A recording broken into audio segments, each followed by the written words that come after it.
बघूयात बातम्यांचा वेगवान आढावा। उत्तर पुणे जिल्ह्यातल्या सर्वात मोठी थापलिंग खंडोबा यात्रा असून ती सुरू झाली आहे आणि 2 दिवस बैलगाडा शर्यतींचा धुरळा पाहायला मिळाला। या यात्रेत नवसाचे बैलगाडे पळवले जातात। कोणताही इनाम या शर्यतींना ठेवला जात नाही। खासदार डॉक्टर अमोल कोल्हे यांनी शर्यतींचा आनंद घेतला। वर्ध्यात जागतिक पारायण आणि पालखी सोहळा समितीच्या वतीने संत गजानन महाराज पालखी काढण्यात आली। पालखी मिरवणुकीमध्ये भजनी मंडळ, बँड, लेझिम पथक सहभागी झालं। यावेळी संत गजानन महाराजांच्या जयघोषात वर्धेकर नाहून निघाल्याचं पाहायला मिळालं। नांदेडच्या दाभड इथं 65 फूट उंच आणि 15 फूट रुंद असलेला अशोक स्तंभ उभारला गेलाय। हा अशोक स्तंभ जगातील सर्वात उंच स्तंभ असल्याचं सांगितलं गेलंय। अर्धापूर तालुक्यातल्या दाभड इथं धम्म परिषदेमध्ये हा स्तंभ उभारण्यात आलाय। अमरावतीच्या खासदार नवनीत राणा मेळघाट दौऱ्यावर आहेत। यावेळी त्यांनी टिंटबा या गावातल्या मोती मातेच्या दर्शनासाठी जात असताना बैलगाडीतून प्रवास केला। यावेळी त्यांनी बैलगाडा चालवण्याचा आनंद घेतला। शिरूर लोकसभेचे खासदार डॉक्टर अमोल कोल्हे यांनी खंडोबा यात्रेत जिलेबीचा आस्वाद घेतला। पौष पौर्णिमेच्या निमित्तानं पुणे जिल्ह्याच्या आंबेगाव तालुक्यातल्या श्री क्षेत्र थापलिंग इथल्या खंडोबा देवाच्या यात्रेला शुक्रवारी उत्साहात सुरुवात झाली। यात्रेच्या दुसऱ्या दिवशी कोल्हेंनी खंडोबाची तळी भरून दर्शन घेतलं आणि कार्यकर्त्यांसह जमिनीवर बसून जिलेबीवर ताव मारला। चांदवडच्या शिंगवेमध्ये खंडेराव महाराज यात्रा उत्सवाच्या निमित्तानं 12 गाड्या ओढण्यात आल्या। माघ पौर्णिमेच्या निमित्तानं भरलेल्या या यात्रेत तिळकोट तिळकोट जय मल्हारचा जयघोष करत 12 गाड्या ओढण्यात आल्या। बीडच्या आष्टीतील ब्रह्मगाव इथं शृंगेरी मातेच्या यात्रा उत्सवाला सुरुवात झाली। 15 दिवस चालणाऱ्या या यात्रेत पहिल्याच दिवशी कुस्तीचा आखाडा रंगला। कुस्तीचा आखाडा पाहण्यासाठी नागरिकांनी गर्दी केली होती। जळगावातील पाचोऱ्यामध्ये गिरणा नदीच्या काठावर असलेल्या माहीजी देवीच्या यात्रेला सुरुवात झाली आहे। देवीच्या महापूजनानंतर पालखी सोहळ्यानं या महोत्सवाला सुरुवात झाली। पहिल्याच दिवशी भाविकांनी यात्रेसाठी मोठी गर्दी केली होती। अवघ्या काही दिवसांवर मकर संक्रांत येऊन ठेपलेली आहे। त्यामुळे पिंपरीत मातीचे सुगड बनवण्याच्या कामांना आता वेग आलाय। कच्च्या मालाच्या किमतीत वाढ झाल्यानं सुगडच्या दरात सुद्धा वाढ झाली आहे। संजय शिरसाटांच्या मंत्रिमंडळ विस्तारावर आमदार बच्चू कडू यांनी प्रतिक्रिया देत मंत्रिमंडळ विस्ताराबाबत एक घाव दोन तुकडे करून टाका असं म्हटलंय। हा भुलाबाईचा खेळ थांबवला पाहिजे अशी प्रतिक्रिया बच्चू कडूने दिली आहे। संभाजी भिडेंनी मुख्यमंत्री एकनाथ शिंदेंची भेट घेतली आहे। मुख्यमंत्र्यांच्या दरे गावात दोघांची भेट झाली। यावेळी श्रीकांत शिंदे देखील उपस्थित होते। दोघांमधल्या भेटीचं कारण गुलदस्त्यात आहे। आमदार योगेश कदमांच्या गाडीचा अपघात नसून घातपाताचा कट असल्याचा संशय बाळासाहेबांचे शिवसेना पक्षाचे नेते रामदास कदमांनी व्यक्त केलाय। तर अनिल परबांनी उद्धव ठाकरेंच्या वतीनं आमदार योगेश कदमांना राजकारणातून संपवण्याचा प्रयत्न केला जात होता असा आरोप रामदास कदमांनी केला। ठाकरे पक्षाचे आमदार वैभव नाईक यांच्या घराचं सार्वजनिक बांधकाम विभागाकडून मोजमाप करण्यात आलंय। लाचलुचपत प्रतिबंधक विभागांतर्गत दिलेल्या संपत्तीच्या विवरणाबाबत हे मोजमाप करण्यात आलं। लाचलुचपत प्रतिबंधक विभागाकडून चौकशी सुरू आहे। आम्ही उद्धव ठाकरेंसोबत राहिल्यामुळे त्रास देण्याचं काम सुरू आहे। माझी संपत्ती ही वडिलोपार्जित असल्याचं वैभव नाईक यांनी स्पष्ट केलंय। अशा चौकशांना आम्ही घाबरत नाही। चौकशी किंवा मोजमाप करण्यासाठी आलेल्या अधिकाऱ्यांना सहकार्य करणार असल्याचं त्यांनी स्पष्ट केलं।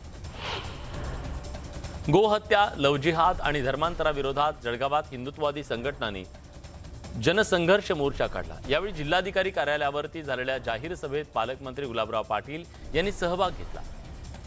राज्य सरकार हिंदू बांधवांच्या मागण्या पूर्ण करण्यास कटिबद्ध असल्याचं पाटलांनी आश्वासन दिलं।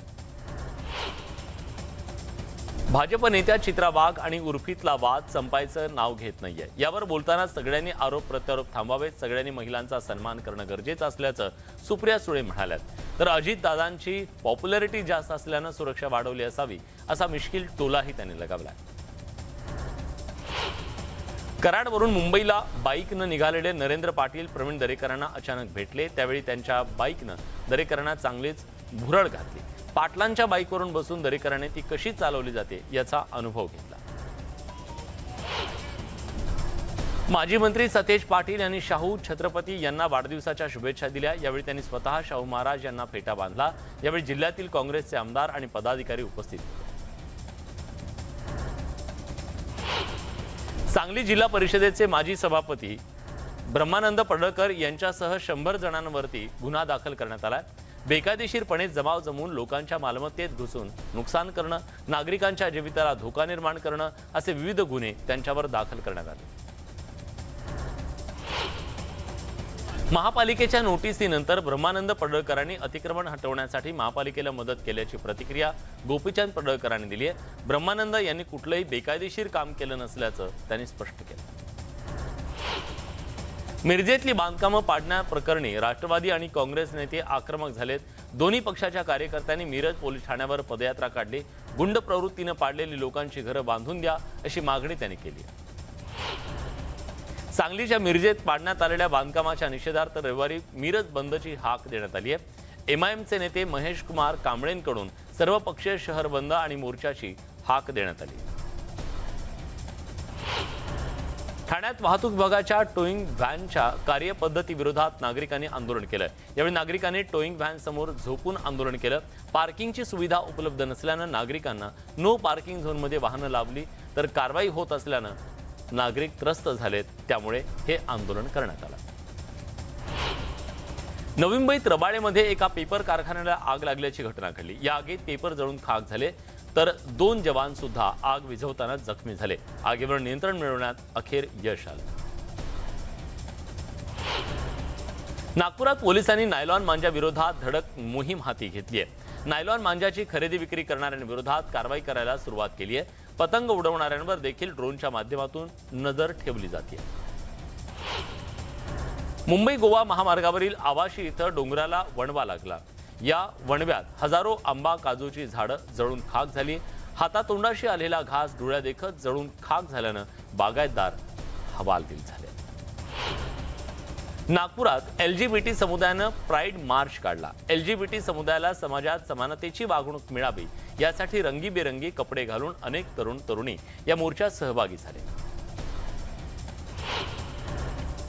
सांगलीत एकीकडे पालकमंत्र्यांच्या संपर्क कार्यालयावर लाखोंची उधळपट्टी केल्याचा प्रकार समोर असताना आता परिवहन विभागाच्या कार्यालयासाठी लाखो रुपये खर्च करून बांधण्यात आलेली प्रशस्त इमारत धुळकात पडून आहे। इतकंच नाही तर ही इमारत आता चोरीचा अड्डा देखील बनलेली आहे। जनतेच्या पैशांची सुरू असलेल्या उधळपट्टीनं आता सांगलीकर जनतेतून संताप व्यक्त होतो। भंडाऱ्याच्या मोहाडी तालुक्यातल्या 75 ग्रामपंचायतींच्या सरपंच पदाची आरक्षण सोडत निघाली। अखेर ग्रामपंचायतीच्या आरक्षणात बदल झाल्यानं इच्छुकांच्या आशेवर पाणी फिरलं गेलं तर काही विद्यमान सरपंचांना पायउतार होण्याची वेळ येणार आहे। त्यामुळे पुन्हा एकदा सरपंच आरक्षण सोडत वादात सापडले। बाचा कालव्याला 2 दिवसांपूर्वी भगदाड पडल्यानं भात शेतीचं मोठं नुकसान झालं होतं। या नुकसानग्रस्तांना 8 दिवसात भरपाई मिळाली नाही तर रस्त्यावर उतरून आंदोलन करण्याचा इशारा कुणबी सेना प्रमुख विश्वनाथ पाटील यांनी दिला। नांदेडमध्ये पोलीस भरतीसाठी आलेल्या एका तरुणाकडे रिकाम्या सिरिंज आणि इंजेक्शनच्या बॉटल्स आढळल्याची घटना घडली आहे। भरतीच्या दरम्यान तरुण शौचालयात गेला होता। त्यावेळी तिथं आलेल्या एका अधिकाऱ्यानं तरुणाची तपासणी केली तेव्हा त्याच्याकडे ऑक्सी बूस्टर नावाच्या इंजेक्शनच्या रिकाम्या बॉटल्स होत्या। या तरुणाला भरतीतून अपात्र करण्यात आले। नागपुरात नायलॉन मांजानं लहान मुलीचा गळा कापला गेलाय। तिचा जीव बचावला असून गळ्याला 26 टाके पडलेत। घराशेजारी खेळत असताना ही घटना घडली। औरंगाबादच्या बेगमपुऱ्यातून विद्यापीठाकडे जाताना नायलॉन मांजामुळे एका तरुणाच्या गळ्याला गंभीर दुखापत झाली आहे। हा तरुण दुचाकीवरून जात असताना ही घटना घडली आहे। निम्म्या धुळे शहराला पाणी पुरवठा करणाऱ्या तापी नदीवरच्या जलवाहिनीला पुन्हा एकदा गळती लागली आहे। त्यामुळे हजारो लिटर पाण्याची नासाडी होतीये। लाखो रुपये खर्चूनही वारंवार या जलवाहिनीला गळती लागत असल्यानं दुरुस्तीच्या कामावर प्रश्नचिन्ह उपस्थित होतं। बीड शहरातून जाणाऱ्या बिंदुसरा नदीवरच्या कचरा आणि सांडपाण्यामुळे नदीचं विद्रुपीकरण झाल्याची बातमी न्यूज 18 लोकमतनं दाखवली। त्याची दखल घेत बीडचे जिल्हाधिकारी आणि नगरपालिकेच्या मुख्याधिकारी यांनी उपस्थितीत नदी पात्रात स्वच्छता मोहीम सुरू केली। महावितरणच्या भोंगळ कारभारानं बीड तालुक्यातल्या खंडाळा गावच्या 12,000 नागरिकांना जास्तीच्या वीज बिलाचा शॉक बसलाय। घरात केवळ 2 बिल पासताना 34,000चं बिल पाठवलं गेलं। महावितरणचे अधिकारी आणि रीडिंग घेणारे कंत्राटदार यांची मिलीभगत असल्याचा आरोप होतो। पिंपरी चिंचवड गावात जिजाऊ पर्यटन केंद्रातल्या प्राण्यांच्या शिल्पाची दुरवस्था झाली आहे। वाघाच्या शिल्पाची शेपटी तुटली आहे तर इतर प्राण्यांच्या शिल्पावरचा रंग उतरू लागलाय। त्यामुळे या शिल्पांची दुरुस्ती करण्याची मागणी नागरिकांकडून केली जाते।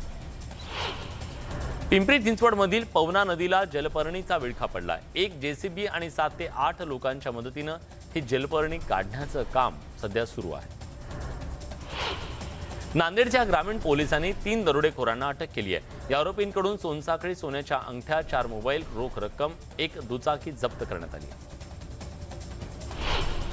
मुंबईच्या कांदिवलीत रस्त्याच्या बांधकामासाठी लागणाऱ्या साहित्यावर डल्ला मारणाऱ्या चोरट्यांना पोलिसांनी अटक केली आहे। या चोरट्यांकडून 3 लाख किमतीचे 20 लोखंडाचे चॅनेल पोलिसांनी जप्त केलेत। या प्रकरणी समतानगर पोलीस ठाण्यात गुन्हा दाखल करण्यात आला।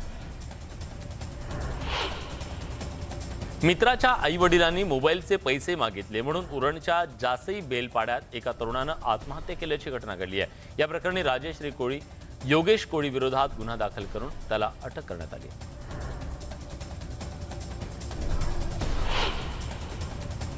भिवंडीतल्या कोंबडपाडामध्ये बिल्डिंग खाली पार्क करून ठेवलेली दुचाकी चोरीला गेल्याची घटना घडली आहे। ही घटना सीसीटीव्हीत कैद झाली आहे। या चोरटा दुचाकीचं लॉक तोडून बाईक पळवून नेताना दिसतोय।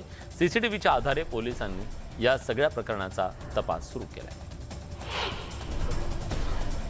दुसरी ही मुलगीच झाली। या नैराश्यातून जन्मदात्या आईनं 3 दिवसाच्या बाळाची हत्या केल्याचा धक्कादायक प्रकार लातूरात घडलाय।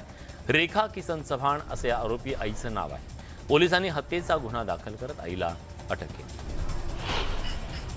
घर बसल्या पेन्सिल विक्रीचा उद्योग करण्याचा आमिष दाखवून बीडच्या केज तालुक्यातल्या एकाला तब्बल 1.5 लाखांचा चुना लावल्याचा प्रकार समोर आलाय।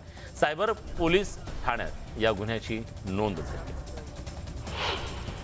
बीडच्या नारायणगडमध्ये एसटी बसमधील डिझेलवर चोरट्यांनी डल्ला मारलाय। पैठण औरंगाबाद नारायणगड या पैठण आगाराच्या बसच्या टाकेतील तब्बल 150 लिटर डिझेलची चोरी झाली आहे। या प्रकरणी अज्ञाताविरोधात गुन्हा दाखल करण्यात आला। बुलढाण्यातील चिखलीमध्ये भर दिवसा दुचाकी चोरीची घटना घडली आहे।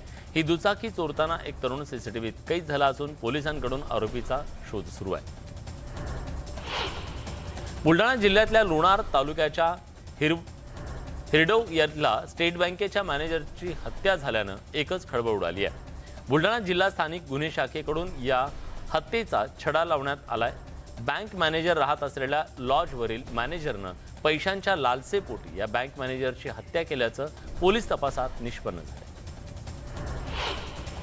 सटाणा तालुक्यात जायखेडा पोलिसांनी केलेल्या कारवाईमध्ये 40 जनावरांची सुटका करण्यात आली। 4 वाहनांमधून ही जनावरं कत्तलीसाठी नेली जात असल्याचं समोर येतं। त्यानंतर पोलिसांनी सापळा रचून ही वाहनं ताब्यात घेतली। ठाणे भिवंडी या पहिल्या फेजमधील काम सुमारे 60% पूर्ण झालंय। मात्र पुढील कामात अडथळा सुरू आहे। कल्याण नाका येथील व्यापारी रहिवाशांनी केलेल्या विरोधामुळे मेट्रोचं काम ठप्प आहे। दौंडमधील खुटबाव जवळ असणाऱ्या साळोबा वस्तीमध्ये पायी चालत जाणाऱ्या 3 जणांना भरधाव कारनं चिरडल्याची घटना घडली आहे। या प्रकरणी यवत पोलिसांनी आरोपी आकाश अनिल जगताप विरोधात सदोष मनुष्यवधाचा गुन्हा दाखल केला आहे। सांगलीहून मिरजकडे जाणाऱ्या एका ट्रकचा अपघात झाला। ट्रक चालकाचं नियंत्रण सुटल्यानंतर ट्रक रस्त्याच्या बाजूला असलेल्या विजेच्या खांबावर धडकला। या घटनेत ट्रक चालक जखमी झालाय। मुंबई गोवा महामार्गावर पुन्हा एकदा भीषण अपघात झालाय। कशेडी घाटात एका कारला ट्रकनं जोरदार धडक दिली। धडक इतकी भीषण होती की कारचा चक्काचूर झालाय। कारमधील 3 जण जखमी झाले। वर्ध्यातल्या सेवाग्राम इथं तयार करण्यात आलेल्या गांधीजी आणि नेल्सन मंडेला यांच्या अर्धाकृती 100 मूर्ती दक्षिण आफ्रिकेला पाठवण्यात येणार आहेत। गांधीजींच्या विचारांचा प्रसार व्हावा यासाठी जय जगत हा नारा घेऊन कार्य करणारे जालंधरभाई या मूर्ती तयार करत आहेत। अमरावतीतल्या भाजपचे माजी नगरसेवक अजय पाटील सारस्कर मित्र परिवारातर्फे स्वातंत्र्यवीर सावरकर अभिवादन रॅलीचं आयोजन करण्यात आलं। सावरकरांचे विचार घराघरात पोहोचवण्यासाठी ही रॅली काढण्यात आली। वाशिम जिल्हा ग्रंथालयाच्या वतीनं 2 दिवसीय ग्रंथोत्सवाचं आयोजन करण्यात आलं। या निमित्तानं ग्रंथ दिंडी सुद्धा काढली गेली। अखिल भाविक वारकरी मंडळाच्या वतीनं भव्य महिला वारकरी मेळावा आयोजित केला होता। शहरातील भजनी मंडळ, दिंडी, पारायण यात वाढ होण्यासाठी ज्या महिला सेवा करतात त्यांचा सन्मान करण्यात आला।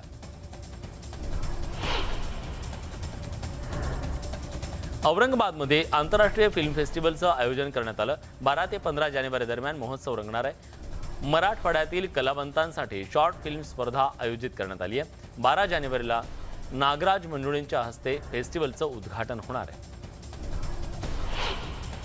केरळमध्ये आई आणि मुलानं एकत्र लोकसेवा आयोगाच्या परीक्षेत यश मिळवलंय। 42 वर्षीय बिंदू आणि त्यांच्या 24 वर्षीय मुलानं एकत्र केरळ लोकसेवा आयोगाची परीक्षा पास केली आहे। बिंदू यांनी LDS परीक्षेत 92वा क्रमांक तर त्यांच्या मुलानं 38वा क्रमांक मिळवलाय।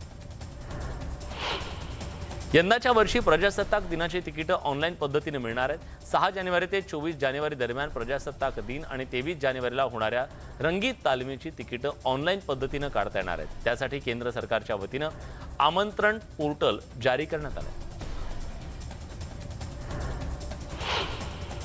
कर्नालमध्ये भारत जोडो यात्रेच्या दरम्यान काँग्रेस खासदार राहुल गांधी दुना नावाच्या कुत्र्याबरोबर फिरताना दिसतायत। हा व्हिडिओ सोशल मीडियावर धुमाकूळ घालतो। केंद्रीय आरोग्य आणि रसायन आणि खते मंत्री मनसुख मांडविया आणि केंद्रीय शिक्षण मंत्री धर्मेंद्र प्रधान यांनी अंगुल ओडिशातील तालचेर फर्टिलायझर लिमिटेडला भेट दिली। दोन्ही मंत्र्यांनी इथे वृक्षारोपण केलं। यावेळी त्यांना प्रकल्प मॉडेल कक्षातल्या फर्टिलायझर यंत्राची माहिती देण्यात आली। भारतीय हवाई दलाचे प्रमुख air chief marshal VR Chaudhary यांनी गोवा इथल्या नेव्हल वॉर कॉलेजमध्ये 35व्या नेव्हल हायर कमांड कोर्समध्ये संवाद साधला। IAF प्रमुखांनी या प्रदेशातील एक शक्तिशाली एरोस्पेस शक्ती म्हणून भारतीय हवाई दलाच्या भविष्यातील वाढीची माहिती दिली। प्रसाद ओक आणि मंजिरी ओकच्या सुखी संसाराला आज 25 वर्ष पूर्ण झाली। लग्नाच्या 25व्या वाढदिवसानिमित्त मंजिरीनं खास पोस्ट लिहिली आहे। तिची ही पोस्ट सध्या सोशल मीडियावर व्हायरल होतीये। सिने दिग्दर्शक रोहित शेट्टी शूटिंगच्या दरम्यान गंभीर जखमी झाला असून त्याला रुग्णालयात दाखल करण्यात आलंय। रोहित शेट्टी हैदराबाद इथल्या रामोजी फिल्म सिटीमध्ये त्याच्या आगामी इंडियन पोलीस फोर्स या वेब सिरीजचं शूटिंग करत होता। एका सिक्वेन्सच्या शूटिंगच्या दरम्यान ही दुर्घटना घडली। रवीनानं एक नवा ट्रेंड फॉलो केलाय। याचा व्हिडिओ तिनं शेअर केलाय। या व्हिडिओवर चाहत्यांनी कमेंट्सचा पाऊस पाडलाय। शाहरुख खानच्या NGO आणि मीर फाउंडेशननं कंझावाला मृत्यू प्रकरणात अंजली सिंगच्या कुटुंबाला मदत केली आहे। NGOनं कुटुंबाला एक अघोषित रक्कम दान केली आहे, जेणेकरून ते या कठीण काळात त्यांचा खर्च व्यवस्थापित करू शकते। अभिनेत्री प्रिया मराठे सोशल मीडियावर नेहमी सक्रिय असते। ती आपले क्लासी आणि ग्लॅमरस फोटो नेहमी शेअर करते। प्रियानं तिचा नवा लुक सोशल मीडियावर शेअर केलाय, ज्यात ती ट्रॅडिशनल लुकमध्ये दिसते। अभिनेत्री क्रांती रेडकरच्या घरी चोरी झाल्याचं नुकतंच उघडकीस आलंय। 4 लाख रुपये किमतीचे मनगटी घड्याळ चोरी झाल्याची तक्रार तिनं गोरेगाव पोलीस स्टेशनमध्ये केली आहे। अभिनेत्री विशाखा सुभेदारनं छोट्या पडद्यावर जोरदार कमबॅक केलंय। 16 जानेवारीपासून सुरू होणाऱ्या शुभ विवाह मालिकेची प्रेक्षकांमध्ये कमालीची उत्सुकता आहे। या मालिकेच्या माध्यमातून विशाखा मालिका विश्वात कमबॅक करण्यासाठी सज्ज झाली आहे। अभिनेत्री बिपाशा बासूचा आज वाढदिवस आहे। चाहत्यांनी तिला वाढदिवसाच्या शुभेच्छा दिल्या।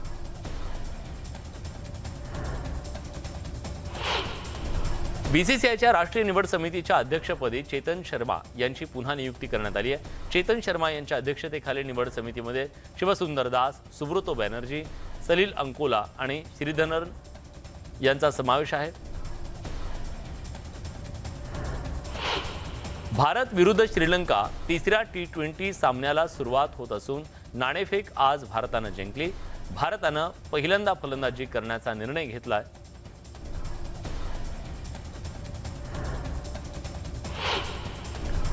या सगळ्या बातम्यांसोबत बुलेटिनमध्ये आपण इथेच थांबतोय। ताज्या घडामोडींसाठी बघत रहा न्यूज 18 लोकमत।